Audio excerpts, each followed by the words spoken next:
중국 동포뿐만이 아니라 현재 한국 사회는 정말 다양한 이주민들이 함께 살고 있습니다.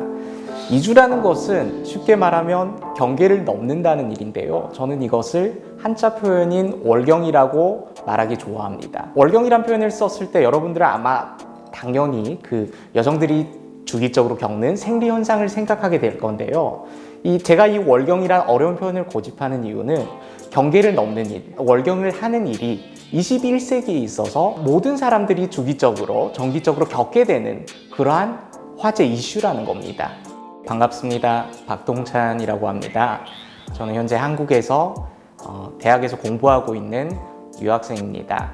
저는 1996년에 중국에서 태어나서 중국에서 거의 20년 동안 살다가 2015년에 한국으로 이주해 어떻게 보면 이주민이라고 할 수 있습니다. 한국 사람도 아닌데, 한국인도 아닌데 어떻게 우리말을 이렇게 잘까지는 아니지만 할 수 있을까 궁금해하시는 분도 많겠지만 우리 사회에는 저처럼 살짝은 어눌하지만 우리말을 제대로 유창하게 구사할 수 있는 한인 디아스포라, 중국 동포, 고려인, 그리고 제일조선인 같은 분들이 한국에 많이 들어와 살고 있습니다. 저를 포함한 이 중국 동포, 사실은 한국의 언론이나 미디어에서는 조선족이란 표현으로 더 익숙하죠. 이분들이 어쩌다가 한국에서 살지 않고 중국으로 가게 되었을까? 그 얘기를 좀 드릴까 합니다. 1910년에요. 일본이 한국을 강제로 병합하면서 정말 많은 사람들이 이제 해외로 이주합니다. 그 경위는 보통 한 3-4가지 정도 되는데요. 우선 조선 말기, 구한말 같은 경우에는 정말 정보의 실책도 있었고 조선에는 대량의 기근으로 인해서 많은 아사자가 발생합니다. 그래서 함경도 쪽, 이북 지방의 사람들이 이제 압록강을 건너고 두만강을 건너서 반대편인 만주 땅에 정착하게 됩니다. 이것이 이제 경제적 요인에 의한 이주고요. 두 번째는 나라를 잃은 그러한 서름을 안고 독립운동을 위해서 가신 분들이 꽤 됩니다. 을미사변으로 해서 일제의 조선 침략이 아주 노골적으로 변합니다. 이때 전국 곳곳에서 항일 의병들이 생겨나기 시작하는데요. 일제는 이들에 대해서 굉장히 이제 심한 탄압을 가합니다. 그래서 이들은 새로운 그러한 항일 근거지, 항일 터전을 찾아서 이동하게 되는데 그 후보 지역이 당연히 이제 조선 땅과 인접한 지역이 되겠죠. 첫 번째 선택지가 우리가 흔히 만주라고 말하는 현재의 중국 동북 삼성 지역이고요.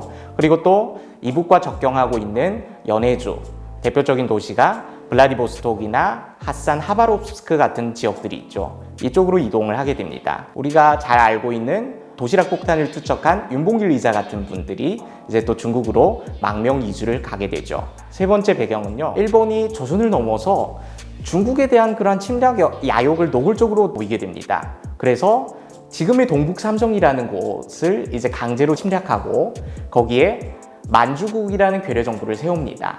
여기에는 땅은 넓은데 황무지가 많았고요. 사람이 굉장히 희소했습니다. 여기서 사는 사람이 없는 거죠. 하지만 일본은 이 만주국을 중국 전체에 대한 침략의 그런 어떠한 발판으로 삼고자 하는 욕심이 있었기 때문에 이 땅을 급히 개간할 필요가 있었습니다.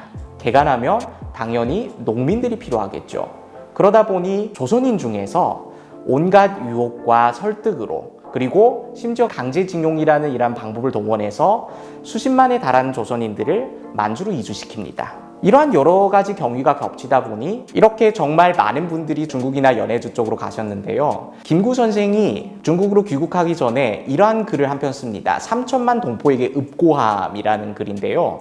그 말인즉 우리 민족이 조선반도 전체, 한반도 전체를 통틀어서 한 3천만 정도 된다고 했는데 그 중에서 한 200만 정도가 만주, 중국 쪽에 이제 생활하고 있었다고 합니다. 실로 어마어마한 숫자죠.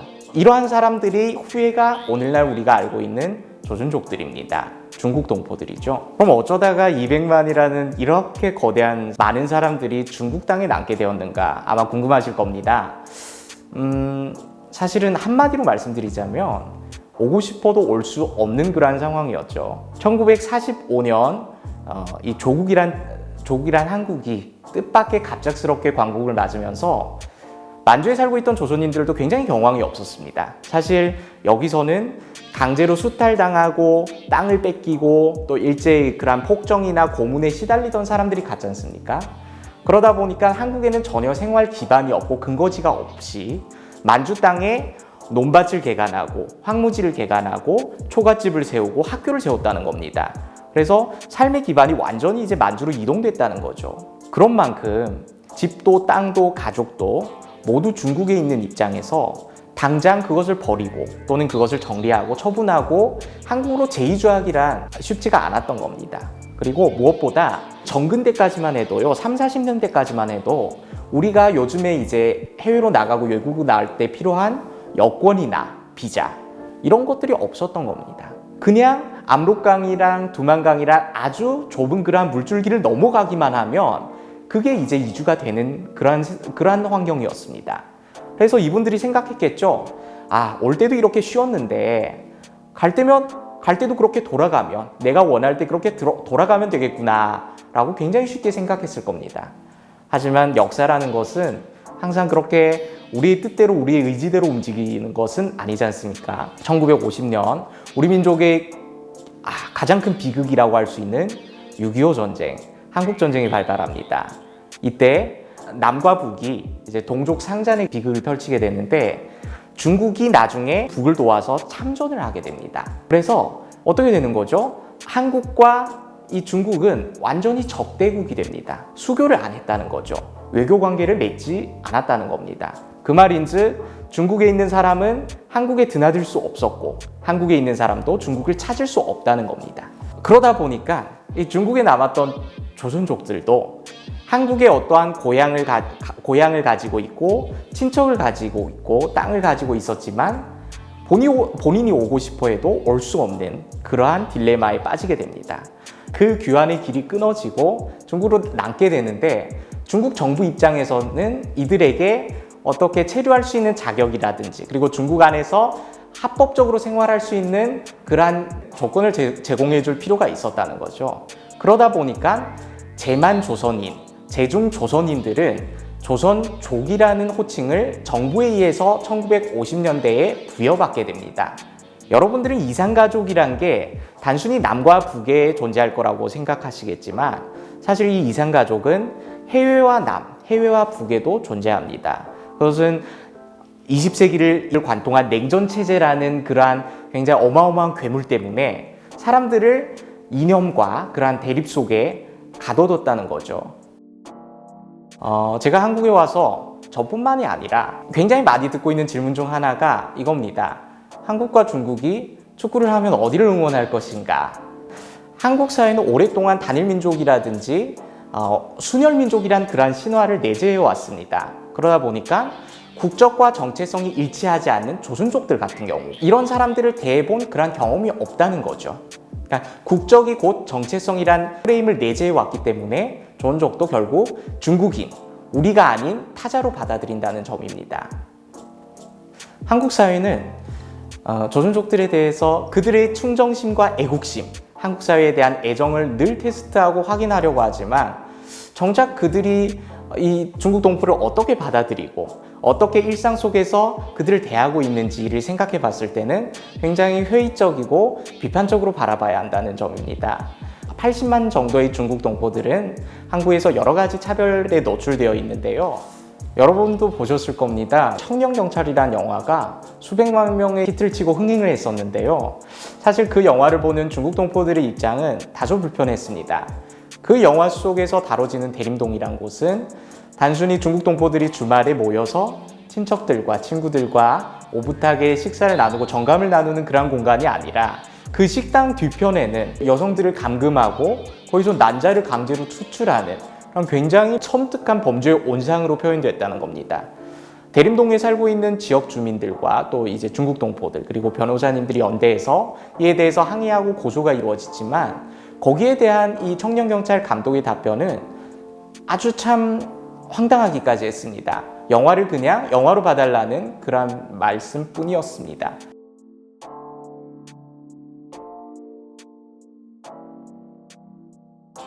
여러분들은 혹시 인종차별을 어떻게 생각하시는지요?